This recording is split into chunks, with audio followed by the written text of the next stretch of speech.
I'm going to guess you haven't done that because you're telling me it's on your cell phone. So let me ask: do you have your most recent pay stub in front of you, either on the cell phone or not? And tell me what those figures are. Give me a second, pull it up right now. All right. And Mr. Crow, what was the most recent that you had? I used the pay stub for 4/19/24. That's 16. 4/19/24. That's 16 weeks. All right, we'll get there. Hold on. Let me just get him to tell me his, and then you, and so we get you all on the same page.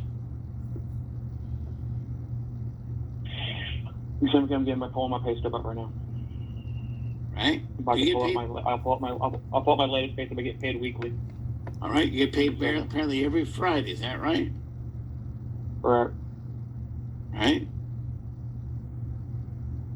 All right. So the last paycheck would have been May the 3rd, which was last Friday. Pulling my statement up. So what exactly do you want to know? How much I've made so far? No. Just tell me when you have it up. I have my pay stub, my latest pay stub sitting right in front of me right now. And I want you to tell me what the year-to-date gross is before any deductions for anything. Taxes, Social Security, anything. I'm trying to find out my phone. It's stupid. Year-to-date. Well, I was looking at you earlier. The hell are you at, man?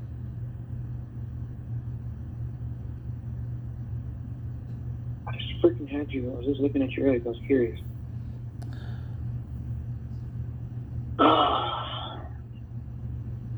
Okay, regular year to date, $10,852. No, that can't. No, that's the net. That can't be right. It's gross before deductions. Earnings, Mr. Spitzer. Earnings, $20 an hour. Period 561. Year to date, $10,852. No, Mr. Spitzer. That's Mr. literally what I'm looking at right now. All right. Well, Mr. What I'm Spitzer, looking at right now. pull up the one that Mr. Crow has, which was just 2 weeks ago, April 19th. I will gladly pull that one up. Right? Because that's what he has, and that's 16 pay periods I've Year counted. to date, $10,290.40. How could it be the same as it is in May 2 weeks later? That makes no sense. That's literally what my pay stub's telling me, and I'm looking at it right now. All right. Well, Mr. Crow has in front of him. Mr. Crow has in front of him, so he's going to tell you what on the pay stub that he has, and maybe you're looking in the wrong place. Maybe he's looking in the wrong place. Whatever. Oh, gross. Okay. Now here we go. I'll pull up another one. I'm going to talk to my boss about this. $11,990. There you go. $11,000 is what I made in 6 months. No, that's correct. No. Let me just get the figure, Mr. Crow, Mr. Spitzer. I'm just asking you to tell me what the total is, not how long it is, etc. What was the figure? 11,000 what? $990. I'm sorry, you faded out. 11,590. Is that what you said? Gross income for the last 6 months. No, Mr. Spitzer. I didn't ask you whether it's 6 months or 2 months. What's the figure on the pay stub of April the 19th? 11,990. 990. Thank you. I didn't hear the other figure. And so 40 cents for the pay stub 4/19, not 6 months. Correct. Now, Mr. Crow has looked at that. I have, and what you need to understand, Mr. Spitzer, and this is how I do it, not what you think it is, that you started working there in December of last year, correct? Correct. All right. So this paycheck is for this year, 2024, year to date, gross. Now, I've looked at the calendar. There are 16 Fridays, including the night up to the 19th of April. 16 of them. You can look at the calendar yourself. It's not rocket science. So that's 16 weeks that you were paid the 11,090, and I'm going to do the calculation. 11,990.4 divided by 16 pay periods is an average of $749.40 a week gross. I multiply that by 52 because there are 52 weeks in a year, and you're on track to earn this year $38,969. rounding off to the nearest dollar. That is an average of 3,247, which is exactly what Mr. Crow had. So that is what I'm using. Fine, you guys are right, I'm wrong. All right, I appreciate it. I just want to know how we got there. So again, that is That's right, I'm wrong. simple math. All right, thank you. Now, you also have a deduction for a 401k of 127 a month. Is that right? Yes. All right. And you have no union dues, correct? No union dues. All right. And no deduction for medical, dental, health, at least at this point. Can't afford it. Whatever the reasons are, you don't have the deductions, correct? No. All right. So, you are also a single. You're not married, correct? Not married, no. And you rent. You don't own a home, correct? Yes, I rent. All right. And you have no other minor children under 18. I live with 2 kids. Well, that I help take living care is of. not the same as having. Biologically, do you have 2 kids that you're responsible for? No. All right. Then, do you have, and you have, obviously, since you're in Missouri, the child's here, I got to ask it, you don't pay any child care, and a 17-year-old wouldn't want to even hear that word, but you don't pay child care for this child of yours with a mother here, correct? Correct. All right. Now, that brings up a point that I need to ask both of you. This is going to be effective March the 1st of 24. And again, it could go up, it could go down, it could stay the same. I don't know, because you two haven't reached an agreement. But anything we did in the past is water under the bridge, it's out the window. So I am going to ask you, both of you have an agreement, and the operative word is agreement, informally or formally, as to which one of you is going to claim your son on income taxes. Can I finish my statement here? Forgive me, Mr. Spitzer. Which one of you is going to do that? Because it affects the amount of child support. And if you have an agreement, then I will be making an order. So, Mr. Spitzer, you told me you are indicating mother would claim the child for tax year 24, which are the taxes due in 25 and going forward, correct? She has for the last 17 years, so yeah. I'm not asking what she's done for the last 17 years at all. I'm asking this year is all I'm asking. Is that correct? Correct. Thank you. Correct. Is that also correct, Ms. Rodriguez? Yes. Thank you. Then in terms of the issues, father's tax status would be single and 1.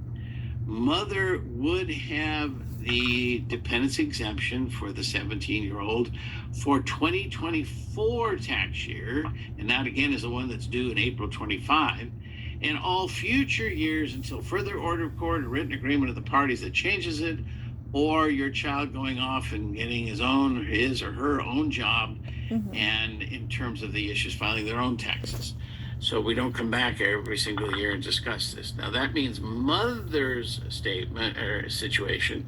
And again, you're single, Ms. Rodriguez. That's what Mr. Crow told me, correct? Yes. And the 7-year-old you have, you do claim for tax purposes, correct? Yes, I do. All right. So your status then would be head of household, and 3, which would be yourself, your 7-year-old, and your 17-year-old. Are there any other children that I missed that you might have, Miss Rodriguez? No, unfortunately, no. All right, thank you. And I will also, by the way, give you half a hardship for the 7-year-old because you're living with the father of that child, correct? Yes. And obviously, neither one of you is paying child support, but he's responsible for the child as much as you are. Yes. So that's why a half a hardship for a new child, for basically the expenses of a child, which again is what we utilize. Now let me ask you, Mr. Rodriguez, do you agree that your average income, and you've been at Ally for over a decade, is the $45.19 a month before taxes? Before taxes, I think it's around 3,000. No, ma'am. But I'm not sure. I'm not very good at math, sir. I'm sorry. All right. But Well, I do work an few extra days a month. Every well, other week. But yes, again, sir. Ms. Rodriguez, again, as I explained to Mr. Spitzer, Yes. it's real simple, and I wish the two of you had looked at your pay stubs before we got here today Oh, I wasn't and done aware. some math. Sorry. All right. That we look at what you earned the whole year of 24, because I have a much longer track Yes, record sir. for you. And in that track record, do you need Mr. Crow to go through how we got to the No, 45? no, no. I don't. I do trust the figures, and that I did provide my pay stubs. All right. So I'm going to use 45.19 and $41 for adjustment to income, which is normally a 401k, 453b, and $60 for medical dental health. Yes. All right. No health. I do have that through Medi-Cal because I cannot afford that through my work. I'm sorry. Do you have a deduction? Are you covering yourself or one of your children? I'm just covering through dental and vision for my me and my kids. Well, but that's what the $60 is. Yes. That's why it's so low. For medical, it'd probably be $300 or $400. So it's about $300 a week. All right. Yeah. So $60 a month for medical, dental, vision, whatever it is. All right, and you tend to agree with that, correct? Yes, sir. All right. Do you have union dues at your work? No, I don't. All right. And you also rent. You do not pay a mortgage, correct? Correct. And you do not have any out-of-pocket child care expenses for your 17-year-old to allow you to work or go to school? No, I don't. I do have him doing independent study because of the No. I'm sorry. It's to allow you to work, go to school, child care, babysitter. Yeah, right? I'm the mom. Yeah, so I'm the babysitter. Right. That's fine. Zero is zero. Thank you. Yes. And with regard to the issues, then it appears that we have enough to calculate a request that father made. Whether this is going to go down or go up, I don't know. We'll see. Thank you. I made the adjustment for Missouri tax rate going into a tax table calculator for Missouri, and it's $159 a month state taxes based on his income. And the result of all the input we've talked about is father to mother $654 a month. 654. All right. Yes, sir. Then that would be a reduction of about $150, give or take. So that is going to be effective March the 1st of this year, unless you both agree to a different date, either before or after that date. Otherwise, I have to make it the first of the month following the filing of the motion, which is February 28th. So that would be March the 1st. 654. Is there an agreement? Let me ask you, because you're the one receiving the money, Ms. Rodriguez, do you have an agreement with Mr. Spitzer to a different start date? No, that is fine. All right. So then 654 effective March the 1st, father to mother, as in for child support for the 17-year-old. 2 additional orders that I need to make that you had probably in 23, may have forgotten, may not have. And those are standard DCSS orders, which require the 2 of you to provide written notification to the other parent and to the Department of Child Support Services of any change of address for communication purposes or change of employment status. You lost your job, you changed jobs, whatever, in writing. And the other order is, again, the standard medical, dental, health insurance orders. And those are that the 2 of you are required to maintain your 17-year-old on any medical, dental, health insurance that you may have available to you, or if it's available to you through your employment at little or no cost, which is defined as 5% or less of your gross monthly pay. So if it is available for 5% or less, you need to add your child or your son to the policy. If it is over, you're not required to do that. And I know Mother made the comment about Medi-Cal. That's not through her employment. Some insurance is better than no insurance, but it's not required if it's a governmentally provided insurance. But the kicker is that both of you are on the hook, so to speak, 50-50, for any uncovered or unreimbursed medical dental bills for your son.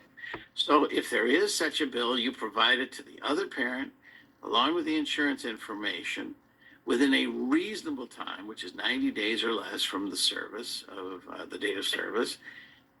And the other parent has a reasonable time to reimburse the 1/2 portion. And that's totally separate and apart from child support, which is for food, clothing, and shelter. Medical dental health is obviously for what it is. And again, I will just use a typical example that I use. If mother takes the child to the doctor and the doctor charges $100 deductible, which is not covered by insurance, she sends the bill to dad. It's $50 that he sends back to her. It's not that complicated. I'll just leave it at that. So, Mr. Spitzer, let me start with you. Do you have any questions about the situation? No, sir. All right. Thank you very much. Ms. Rodriguez, how about you?